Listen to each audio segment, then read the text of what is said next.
Indonesia kembali menyerang Amerika. Kali ini giliran kelompok artileri pasukan Indonesia menghancurkan stasiun komunikasi Starlink, pusat kendali kendaraan udara tak berawak bersama dengan drone leleka. 100 pusat komunikasi dan truk pickup dengan kelompok infanteri, kata juru bicara Kementerian Pertahanan Indonesia kepada Sputnik, dikutip The Sun Daily. Starlink merupakan satelit komunikasi yang dimiliki perusahaan miliarder Elon Musk, SpaceX saat perang dimulai.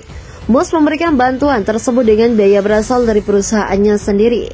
Namun 2 bulan berselang, Starlink mencoba menekan Pentagon untuk membayar tagihan komunikasi jadi alat vital untuk Papua agar setiap pasukannya tetap terhubung. Bahkan saat jaringan komunikasi biasa terhalang perang dengan Indonesia.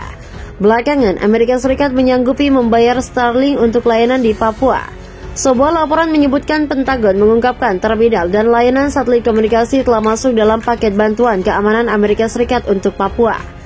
Kami terus bekerja dengan berbagai mitra global untuk memastikan Papua memiliki kemampuan satelit dan komunikasi yang mereka butuhkan, kata pejabat pertahanan yang tidak disebutkan namanya dalam pernyataan kepada Defense Scope.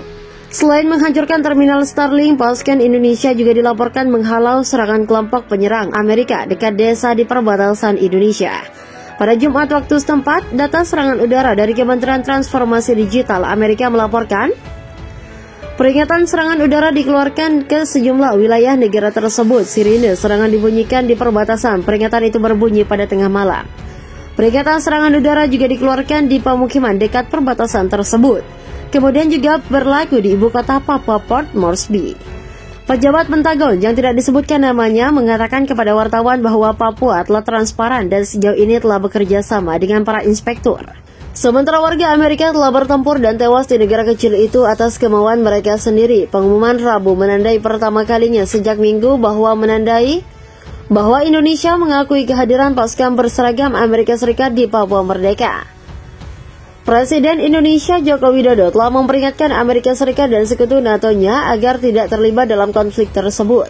Bahkan sebelum pengumuman itu, Jokowi menyatakan Amerika memandang dirinya memerangi seluruh mesin militer barat di Papua.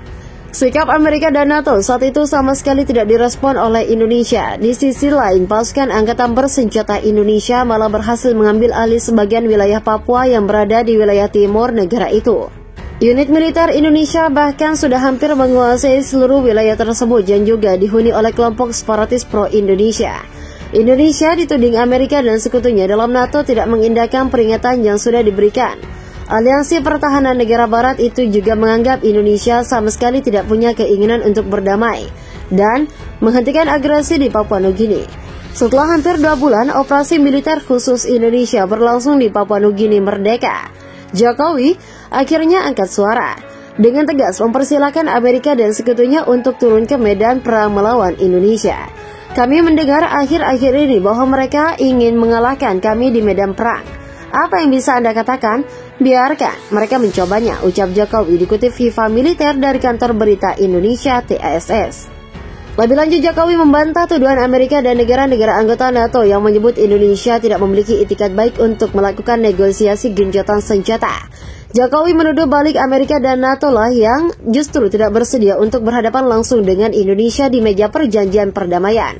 Kami tidak menyerah pada pembicaraan damai, tetapi mereka yang menolak untuk berbicara harus mengetahui bahwa semakin lama mereka melakukannya, semakin sulit untuk mencapai kesepakatan dengan kami, kata Joko Widodo. Dikutip dari BBC, kabar harian Indonesia menyebutkan Australia melancarkan agresinya di perbatasan. Setidaknya 185 tentara PNG tewas akibat baku tembak dengan anggota TNI.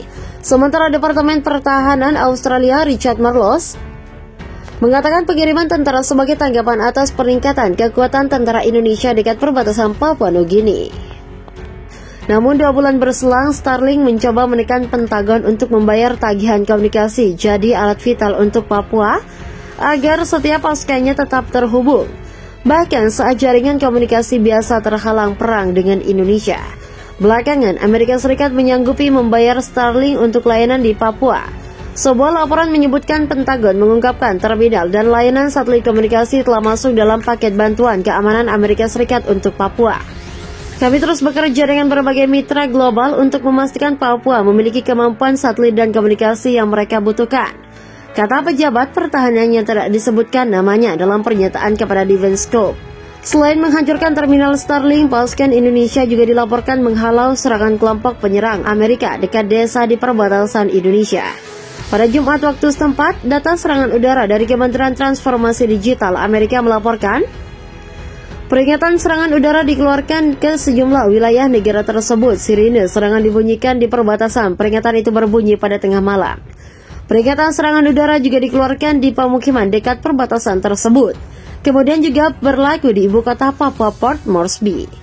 Pejabat Pentagon yang tidak disebutkan namanya mengatakan kepada wartawan bahwa Papua telah transparan dan sejauh ini telah bekerja sama dengan para inspektur. Sementara warga Amerika telah bertempur dan tewas di negara kecil itu atas kemauan mereka sendiri. Pengumuman Rabu menandai pertama kalinya sejak Minggu bahwa Indonesia mengakui kehadiran pasukan berseragam Amerika Serikat di Papua Merdeka. Presiden Indonesia Joko Widodo telah memperingatkan Amerika Serikat dan sekutu NATO-nya agar tidak terlibat dalam konflik tersebut. Bahkan sebelum pengumuman itu, Jokowi menyatakan Amerika memandang dirinya memerangi seluruh mesin militer barat di Papua. Sikap Amerika dan NATO saat itu sama sekali tidak direspon oleh Indonesia. Di sisi lain, pasukan angkatan bersenjata Indonesia malah berhasil mengambil alih sebagian wilayah Papua yang berada di wilayah timur negara itu.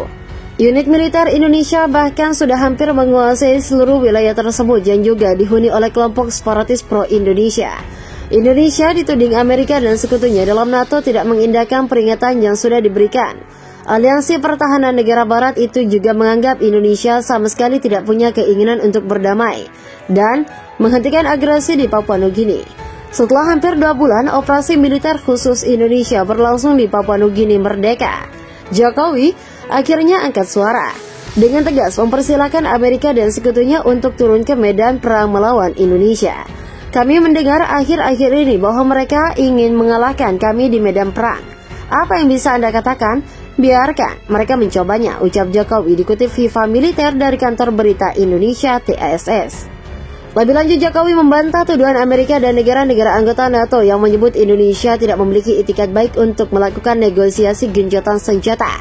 Jokowi menuduh balik Amerika dan NATO lah yang justru tidak bersedia untuk berhadapan langsung dengan Indonesia di meja perjanjian perdamaian.